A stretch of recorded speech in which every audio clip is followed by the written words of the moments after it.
Congress party ఊరుకోలే. మీరు Congress party ఆనాడు నేను కేసీఆర్ గారు డీటెయిల్గా చెప్పారు, నేను వాళ్ళకి బోను.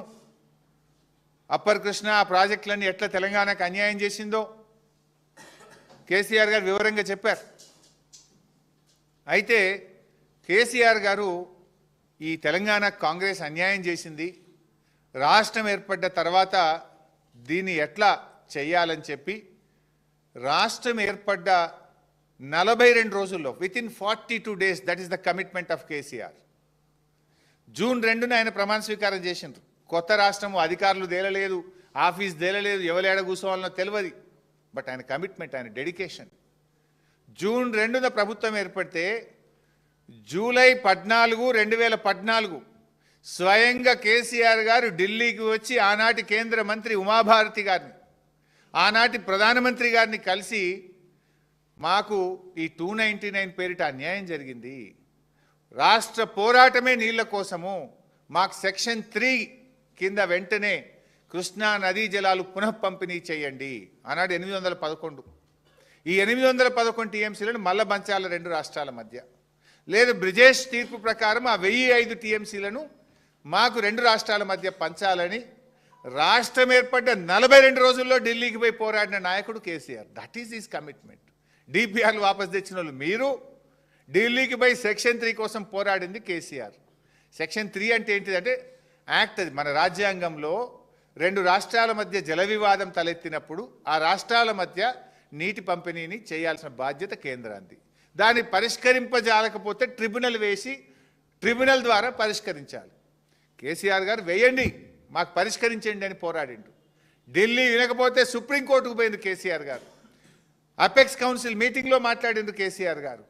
కేంద్రం మెడలు వంచి ఒత్తిడి చేసి ఆయన సెక్షన్ 3ని సాధించారు కదా. సెక్షన్ 3 కేసీఆర్ గారు ఎందుకు సాధించినట్టు? ఆనాటి కాంగ్రెస్ ప్రభుత్వం తెలంగాణకు అన్యాయం చేసింది కనుకనే కృష్ణానదిలో నిజమైన వాటా సాధించడం కోసమే కదా సెక్షన్ 3ని కేసీఆర్ సాధించింది.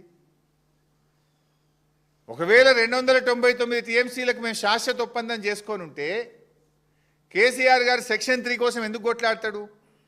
అపెక్స్ కౌన్సిల్కు ఎందుకు పోరాడతాడు? సుప్రీంకోర్టు మెట్లు ఎందుకు దొక్కుతాడు? వందల సంఖ్యలో ఉత్తరాలు ఎందుకు రాస్తారు?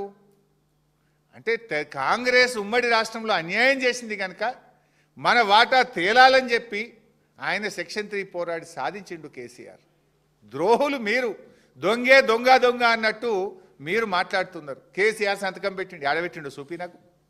రేవంత్ రెడ్డి ఇప్పటికి 100 సార్లు చెప్పిన కేసీఆర్ సంతకం పెట్టిండని. చూపివే 299కి ఎడబెట్టిండో కేసీఆర్. ఎందుకు చిల్లర మాటలు మాట్లాడుతావు? ఆ కుర్చీ గౌరవాన్ని ఎందుకు తగ్గిస్తావు? ఆనాడు అడహక్ ఒప్పందం, ఎందుకంటే అప్పటికి ఉమ్మడి ఆంధ్రప్రదేశ్ అసెంబ్లీలోనే 299, 512K ప్రాజెక్టులకు నిర్మించింది కనుక తాత్కాలికంగా దీన్ని వాడుకోండి, ట్రిబ్యునల్ పంచిన తర్వాత ఎవరి లెక్క వాళ్ళకే. ఈ యొక్క 299 అనేది ఏ రకంగా రాబోయే ట్రిబ్యునల్ కోర్టు తీర్పులకు కానీ పంపకాలకు కానీ అడ్డంకి కాబోదు అని స్పష్టంగా ఒక తాత్కాలికమైన ఒప్పందం అధికారుల మధ్య జరిగింది.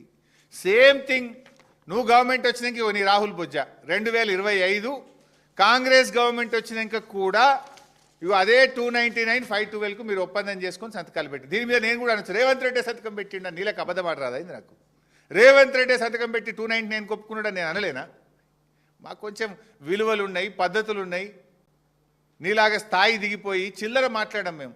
మరి నీ గవర్నమెంట్ వచ్చినాక కూడా మీ రాహుల్ బొజ్జాపై 299 సంతకం పెట్టి వచ్చింది కదా. దీంట్లో కూడా ఏం రాసిండ్రు?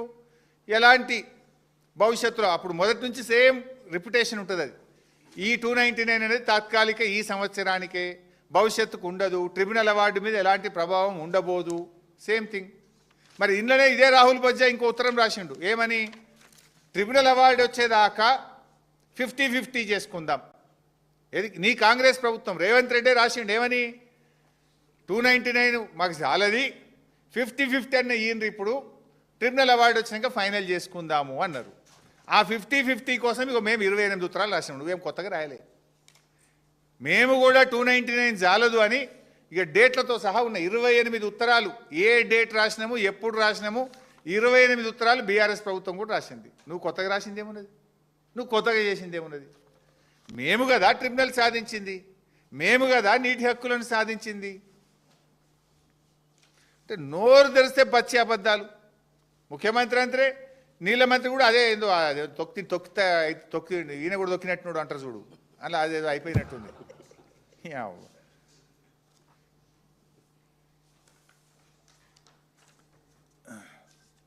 ఇట్లా ఈ చిల్లర మాటలు బంద్ చేయద్దు, నిజాయితీగా మాట్లాడండి. మా కేసీఆర్ గారు ఆయన ప్రాణాన్ని ఫనంగా పెట్టి తెలంగాణ తెచ్చినోడు కదా. ఆయన బతికుండంగా తెలంగాణకు అన్యాయం కానిస్తాడా? అసలు ఎవడు నమ్ముతాడా తెలంగాణలో? కేసీఆర్ ఒక్క చుక్క నీళ్లు వదులుకుంటాడా? తెలంగాణకు అన్యాయం కానిస్తాడు? నువ్వు మాట్లాడుతాడని ఎవడు నమ్మాలి కదనే. 10 ఏళ్ళలో 1 ఎకరానికి నీళ్ళు ఇవ్వలేదు అంటాడు ఉత్తమ్ కుమార్ రెడ్డి. నోరా మోరా? నేను అసెంబ్లీలో చెప్పిన, నేను నిలబెట్టి చెప్పిన, నేను కూర్చో